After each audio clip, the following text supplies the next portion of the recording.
यो दङ्गा भइरहँदा, देशमा अशान्ति भइरहँदा यो मुलुकका प्रधानमन्त्री कहाँ हुनुहुन्छ? आज बेखरबर हुनुहुन्छ।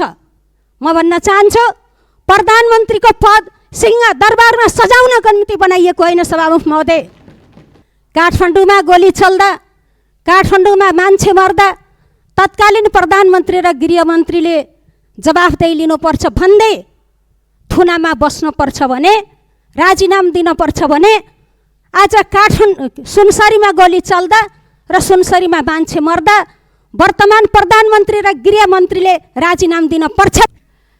साउन 10 गते सुनसरी जिल्लामा जुन खालको दुःखद घटना घट्यो, त्यो घटनाबाट नेकपा एमाले दल दुःख व्यक्त गर्दछ। घटनामा मृत्युवरण गर्नुहुने ओम प्रकाश मेहता प्रति भावपूर्ण श्रद्धाञ्जली, शोकाकुल परिवारमा गहिरो समवेदना प्रकट गर्दछ। घटनाका क्रममा घाइते हुनुभएका स्थानीयवासी र सुरक्षाकर्मी सबैको शीघ्र स्वास्थ्य लाभको कामना गर्दछ। उहाँहरूको उपचारमा कमी नरहनको निम्ति र निःशुल्क उपचारको निम्ति सरकारको ध्यान पनि आकर्षित गर्दछ। सम्माननीय सभामुख महोदय, दुःखद घटना घटेको छ। वास्तवमा दङ्गाको नियन्त्रण कसरी गर्न सकिन्छ? दङ्गाको नियन्त्रण दमनबाट होइन। राज्य यसमा असफल भएको छ। शान्ति सुरक्षा र सद्भाव कायम गर्न पूर्णतः राज्य असफल भएको छ। दङ्गालाई नियन्त्रण गर्नको निम्ति संवाद, योजना र विश्वास सिर्जना गराउनुको सट्टा राज्य आफैले त्रास सिर्जना गर्ने काम गरेको छ। त्यसले घटनालाई थप उत्तेजित बनाउने र सुनसरीका सेरोफेरोका क्षेत्रमा पनि त्यही खालको प्रयत्न हुने खालको अवस्था सिर्जना भएको छ। तसर्थ यस्तो अवस्थामा मैले सम्पूर्ण आम नागरिकलाई भन्न चाहन्छु र स्थानीयवासीलाई भन्न चाहन्छु, सामाजिक सरोकारवाला अभियन्ताहरूलाई भन्न चाहन्छु, धार्मिक अभियन्ताहरूलाई भन्न चाहन्छु, हामी धैर्य गरौँ। उत्तेजनाले, आवेगले, प्रतिशोधले हामी ठिक ठाउँमा पुग्न सक्दैनौँ।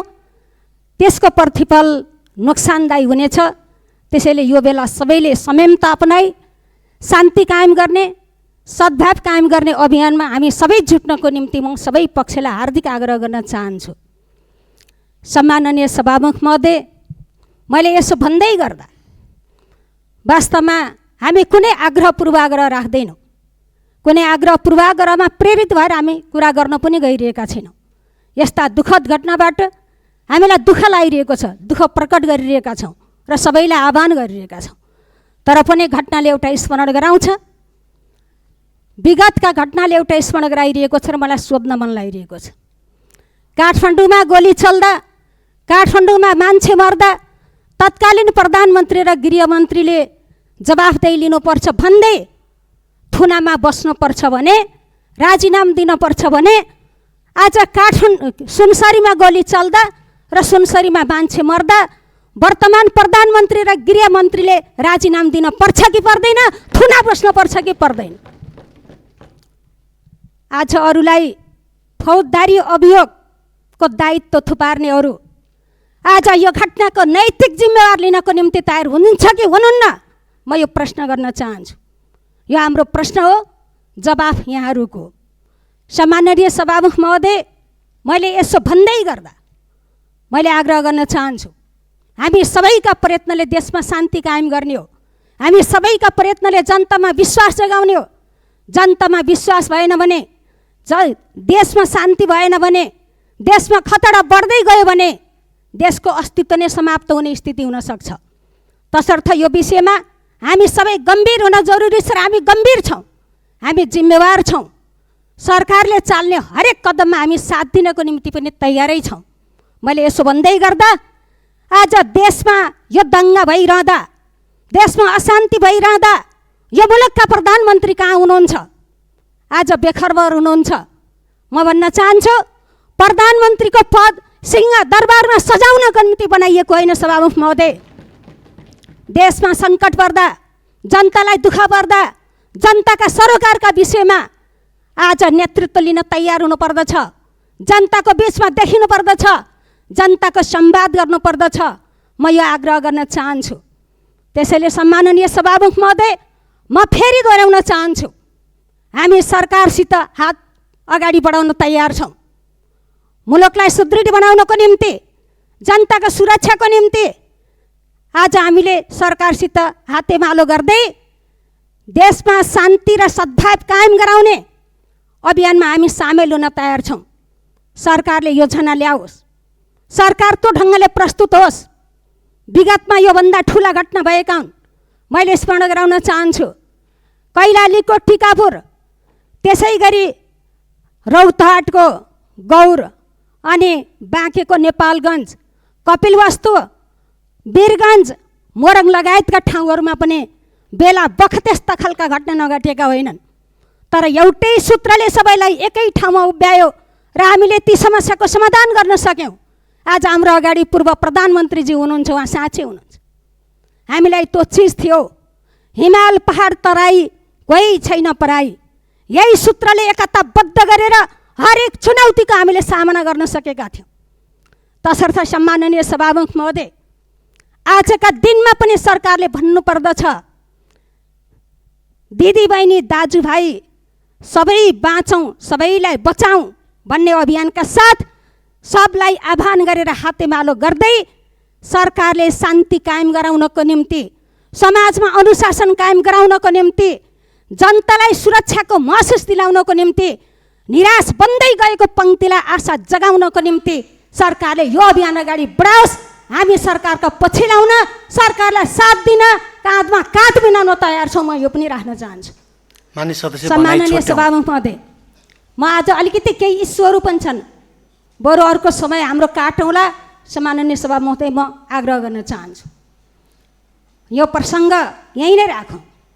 अब यही बिचमा लामो समय संसद स्थगित भएको बेलामा देशका विभिन्न ठाउँहरूमा बढ्दो वर्षाले बाढी पहिरो गएको छ, धेरै मानिसहरूको क्षति भएको छ। 5 थर लगायतका धेरै जिल्लाहरू पीडित क्षेत्र बनेका छन्। त्यसैले म आग्रह गर्न चाहन्छु, प्रकृति प्रकोपमा परेका बाढी पहिरोका पीडितहरू सबैको राहत उद्धार र पुनर्स्थापनामा सरकारको शीघ्र ध्यान पुग्योस्। वर्षा बढ्दै जाँदा हाम्रा अगाडि धेरै अप्रिय घटना घट्ने सम्भावनाहरू पनि छन्। यी भोलिका सम्भावनाहरूलाई ख्याल गर्दै आफ्ना तलका संयन्त्रलाई ठिक ढङ्गले राख्ने, आफ्नो तयारी मजबुत बनाउने र अप्रिय घटना नदिने कुरामा सरकारले बेलैमा ध्यान पुर्याओस्। म यो पनि आकर्षित गर्न चाहन्छु। सम्माननीय सभामुख महोदय, म अलिकति प्रसङ्ग बदल्न चाहन्छु। आज जे हैसियतमा जुन समय मैले प्रयोग गरिरहेको छु, मैले सम्माननीय सभामुख मार्फत फेरि प्रधानमन्त्रीज्यूलाई भन्न चाहन्छु, यो देश हाम्रा पुर्खाले रगत बगाएर, हाम्रा पुर्खाले बलिदान दिएर बचेको देश हो। आज त्यो विरासत पुर्खाले हामीलाई सुम्पिनु भएको छ। जुन चाहिँ सम्माननीय प्रधानमन्त्रीज्यूबाट यो संसदमा अभिव्यक्त भयो, त्यो राष्ट्रिय सार्वभौमिकतामाथि आँच आउने, राष्ट्रलाई कमजोर बनाउने, हाम्रा अडानहरूलाई कमजोर बनाउने खालको प्रस्तुति भएको छ। त्यसैले हामीले बारम्बार भनेका छौँ, 2 महिना पुग्न लागेको छ, हामीले प्रश्न उठाइरहेका छौँ, खबरदारी गरिरहेका छौँ। आजका दिनसम्म पनि हामीले यसको जवाफ पाइरहेका छैनौँ। त्यसैले सम्माननीय सभामुख महोदय मार्फत म फेरि पनि भन्न चाहन्छु, यस्ता विषयहरूमा गम्भीर बन्दै, जिम्मेवार बन्दै, यो संसदप्रति उत्तरदायी हुँदै, यो संसदमा बोलिएको बोली सच्याउनको निम्ति म प्रधानमन्त्रीज्यूलाई हार्दिक आग्रह गर्दछु। त्यो समन्वय गर्नको निम्ति सभामुख महोदयलाई पनि अनुरोध गर्न चाहन्छु। आज यो देशमा राष्ट्रियताभन्दा ठुलो केही चिज छैन, सार्वभौमिकताभन्दा ठुलो कुनै पथ पनि छैन। सभामुख महोदय, हामीले यो कुरा ठ्याक्क बुझेका छौँ। त्यसैले यो विषयमा सिरियस हुनको निम्ति म फेरि आग्रह गर्न चाहन्छु। आज हामीले बारम्बार यो संसदमा कुरा उठायौँ, सुकुम्बासीको कुरा भयो, सरकार भन्छ एउटा गर्छ अर्को, हामीले निजी कुरा उठाइरहेका छैनौँ। सम्माननीय सभामुख महोदय, सुकुम्बासीलाई व्यवस्थापन गर्ने भन्दै उठीवास लाइयो, वेल्डिङ सेन्टरमा लगाएर खोजियो, केही समयपछि खान पनि नपाउने स्थिति सिर्जना गरेर आज सुरक्षाकर्मी लगाएर पुर्खौली घरतर्फ थलोतर्फ फर्काइँदैछ। यस्तो गैर जिम्मेवार र अमानवीय व्यवहार राज्यबाट हुन्छ भन्ने कुरा हामीले कल्पना पनि गरेका थियौँ, तर आज भएको छ। यस्ता के चिजले प्रधानमन्त्रीज्यूलाई छुन्छ, कस्ता चिजले राज्यलाई सुन्छ, हामी अचम्मै परिरहेका छौँ। तसर्थ सक्नु पर्यो। अब सुकुम्बासीले उठाएको जे कुरा थियो त कुनै निगाह थिएन। संविधानको अधिकार, आवाससित जोडिएको, मौलिक हकसित जोडिएको, मानवाधिकारसित जोडिएको, सामाजिक न्यायसँग जोडिएको प्रश्न आज सुकुम्बासीको प्रश्न हो। त्यसैले यो समस्याको समाधान शीघ्र होस्।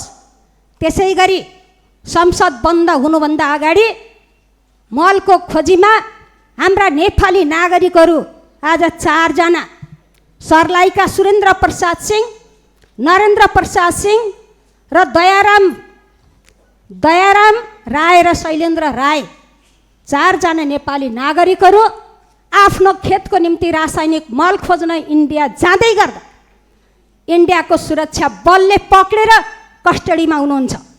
25-26 दिन भइसक्यो, राज्य बेखबर छ। मैले परराष्ट्र मन्त्रालयलाई भन्न चाहन्छु, यो सम्बन्धमा आफ्नो नागरिक विदेशी भूमिमा थुनिँदै गर्दा त्यसको खोजी नीति गर्ने, के अपराध हो पत्ता लगाउने अनि उसलाई रिहाई गर्नको निम्ति प्रयत्न गर्ने र रिहाई गराउने कुरामा शीघ्र ध्यान जाओस् र 7 दिनभित्र सम्माननीय सभामुख महोदय, ती सर्लाहीका 4 जना नागरिक सरकारले मल आपूर्तिलाई सहज नबनाउँदा, आफ्नो धान खेतमा हाल्ने मल नपाउँदा, मल खोज्न भौतारिँदै जाँदा इन्डियाको कस्टडीमा छन्। त्यो कस्टडीबाट ल्याएको जानकारी सहित यो संसदमा उपस्थित हुनको निम्ति 7 दिनभित्र सभामुख महोदयबाट रुङ्ने होस्। मैले यो पनि आग्रह गर्न चाहन्छु। सभामुख महोदय, म अन्तिममा भन्न चाहन्छु, आज लोकसेवाका हाम्रा धेरै युवाहरू लोकसेवाको परीक्षा दिने, आफ्नो प्रतिभाको परीक्षण गराउने सपना बोकेर रातो दिन पढेर आफ्नो तयारी गरिरहेका थिए। सरकारले 81 लाचार ढङ्गले लोकसेवाको परीक्षा रोकेको सूचना प्रकाशित गरिरहेको छ। के यो देशका दक्ष नागरिक, यो देशका बौद्धिक नागरिक यो मुलुकमा नबसुन् भन्ने सरकारको आशय हो? सरकार भन्छ, सरकार के भन्छ भने युवा मैत्री सरकार भन्छ, युवाको रोजगारको कुरा गर्छ, प्रतिभाको सम्मानको कुरा गर्छ। तर आज प्रतिभा भएका युवाहरूलाई खुल्ला प्रतिस्पर्धाको ढोका बन्द गरेर भविष्यलाई अन्यल बनाइदिन्छ। हामीले यो देखिरहेका छौँ। त्यसैले बन्द भएको लोकसेवा शीघ्र खोलियोस् कि सरकारले भनोस् ब्रेन्डेनको मार्ग खुला गरेका हौँ वा फराकिलो गरेका हौँ। सरकारले खुल्ला ढङ्गले भन्नु पर्यो, होइन भने शीघ्र लोकसेवा आयोग खोल्नु पर्यो। सम्माननीय सभामुख महोदय, करका कुरा पनि त्यत्तिकै छन्। मान्य सदस्य सकौँ, म सकेँ। अहिले जथाभावी यत्रतत्र सर्वत्र जनतालाई कष्ट हुने गरी जुन नयाँ कर निर्धारण गरिएको छ, त्यो कर होइन, कष्ट कर हो। त्यो प्रतिगामी हो, त्यो जनविरोधी हो। जनविरोधी र प्रतिगामी कर तुरन्त फिर्ता गरियोस्। मैले यो पनि यो सदन समेत माग गर्दछु। धन्यवाद।